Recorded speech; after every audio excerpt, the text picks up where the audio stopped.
할렐루야. 오늘은 4월 3일 행복한 아침 묵상 시간입니다. 오늘 나누실 말씀은 민수기 9장 1절부터 14절까지 유월절 규례에 대한 말씀입니다.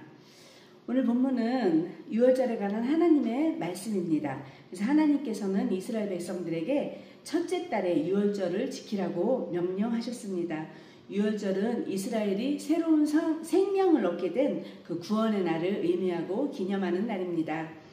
오늘 본문 1절에 보시면 애굽 땅에서 나온 다음의 첫째 달에 여호와께서 시내 광야에서 모세에게 말씀하여 이르시되, 이스라엘 백성들은 애굽에서 노예로 살았습니다. 애굽 땅에서 노예로 살았는데 그들을 그 노예의 신분에서 구원해 주시고 애굽 땅에서 나올 수 있도록 하신 분은 오직 전적으로 하나님이십니다. 그래서 10번째 재앙으로 인하여서 모든 장자들이 다 죽게 되고 출애굽을 하게 되었습니다. 그래서 애굽 땅에서 나온 해가 1년이고 다음에 2년째 되는 첫째 달에 이스라엘 자손에게 정한 기일을 지키게 하라고 명령하셨습니다. 정한 기일이 이달 14째 날, 첫 해는 애굽에서 지내고 두 번째 유월절을 지키라고 말씀하는 것입니다. 유대력으로 따지면 1월 14일 해질 때 반드시 유월절을 지켜야 합니다. 출애굽기 12장에 보시면 유월절의 규례에 대해서 자세히 나와 있습니다.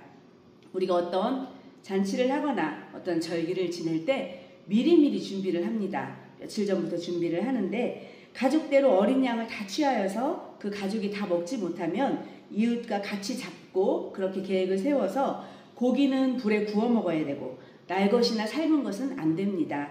그리고 짐승의 뼈도 꺾지 않습니다. 밤에 고기를 구워서 무교병과 쓴 나물과 함께 또 먹고 이 모든 그런 율례와 규례대로 다 이것을 지켜야 합니다. 그래서 하나님의 율례와 규례대로 지키는 것이 하나님의 전적인 은혜에 감사하고 은혜를 기억하게 하기 위하여서입니다. 유월절은 이스라엘 백성들이 애굽에서 노예 생활을 한 과거의 그 신분을 기억하게 하며 종살이에서 구원하여 주시고 애굽에서 나올 수 있도록 구원하신 분이 하나님이심을 생각나게 하는 그러한 절기입니다. 오늘날 우리에게는 고난주간이 있고 부활절이 있습니다. 유월절의 그 어린 양이신 예수님은 십자가에서 죽으심으로 우리를 구원하셨습니다. 우리를 구원하시고 죄에서 건져주시기 위해서 예수님께서 십자가에서 죽으시고 그 부활하신 날을 기억하며 오직 예수님만이 우리의 구원자 되심을 믿고 말씀으로 순종하는 삶 되시기를 축복합니다.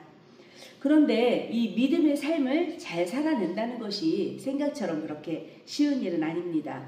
때로는 의도치 않게 장애물을 만나기도 하고 또 말씀과 실천 사이에서 갈등될 때도 있습니다. 늘 실제와 이론은 다르지 않습니까? 그래서 인간의 지혜로는 한계가 있습니다. 그래서 어떤 일을 판단하거나 분별하고자 할 때에는 정확한 기준이 있어야 하는데 이 기준이 바로 하나님의 지혜인 것입니다.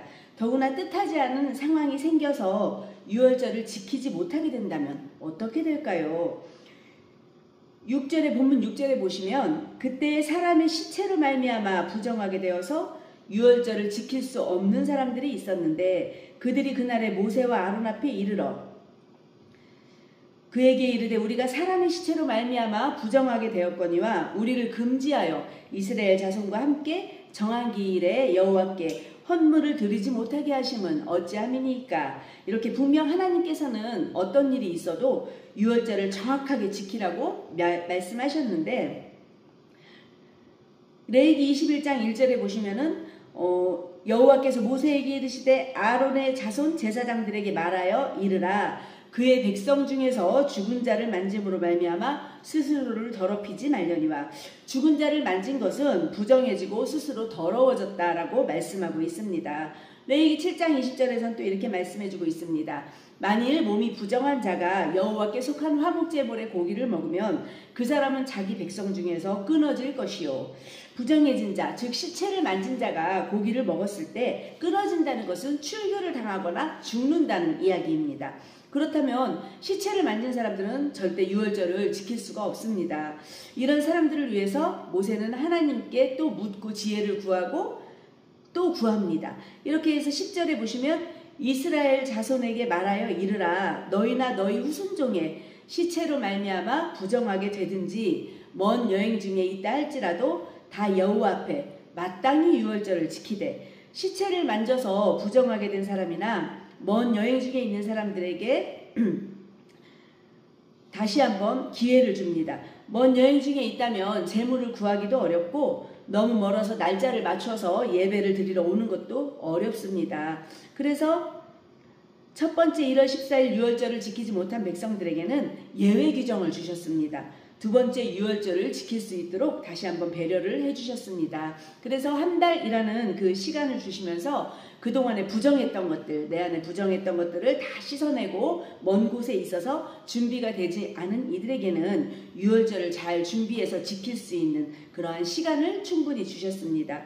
우리는 구약시대의 하나님이 한없이 어미하다고만 생각할 수 있지만 이 부분에서 우리는 하나님의 그 섬세하심과 자상함과 따뜻한 배려를 엿볼 수가 있습니다. 유월절을 지키고자 하는 이들의 그 마음의 중심을 보시고 받아주시는 것입니다. 두 번째 유월절로 2월 14일에 지킬 수 있도록 해주시는데 날짜만 바꿔주고 이 내용은 그대로 다 지켜야 합니다. 어떻게 생각해보면 두 번째 주시는 그냥 보너스로 주시는 기회이니까 대충 유월절을 지키면 되지 않을까 이렇게 생각하는 분들도 계실 것입니다. 하지만 그 하나님께 드리는 이 마음이 절대로 변질되어서는 안 됩니다. 그래서 본문 13절에는 이렇게 말씀하고 있습니다. 그러나 사람이 정결하기도 하고 여행 중에도 잊지 아니하면서 유월절을 지키지 아니하는 자는 그 백성 중에서 끊어지리니 이런 사람은 그 정한 기일에 여호와께 헌물을 드리지 아니하였은즉 그의 죄를 담당할지며, 하나님의 배려를 악용하는 사람도 있을 수가 있습니다. 먼 여행 중인 것도 아니고 시체를 만져서 부정하게 된 것도 아닌데 고의로 유월절을 지키지 않으면 백성 중에서 끊어질 것이라 이렇게 경고를 하십니다.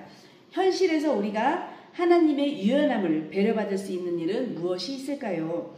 가령 주일에 일이 생겨서 출근을 한다거나 장거리 출장이 잡혀서 못 간다거나 하면 현실적으로 본 교회 예배를 지키지 못할 수도 있게 됩니다. 그런 경우에는 있는 지역의 교회에서 예배를 드리거나 오후 예배를 드리거나 또는 일부 예배를 일찍 드리고 가기도 합니다. 그런 경우는 하나님께서 특별히 인정을 해주십니다. 그런데 아무 일도 없는데 고의적으로 일부 예배만 드리고 일찍 집에서 쉰다든지 특별한 이유 없이 그렇게 하면 안 됩니다. 하나님은 우리의 마음의 중심을 보고 계십니다. 우리가 함께 아침 시간에 묵상에 동참하지 못한다고 해도 어떻게든지 어렵게 시간을 내서 유튜브를 듣기도 하고 다시 돌려보거나 하면서 묵상을 참여한다면 그것은 또 하나님께서 그 노력하는 것을 귀하게 보실 것입니다. 이스라엘 백성뿐 아니라 타국인도 원하면 유월절을 지킬 수 있습니다. 함께 하나님의 율례와 법도를 지키며 예배를 드린다면 그들도 하나님의 백성이 되는 것입니다.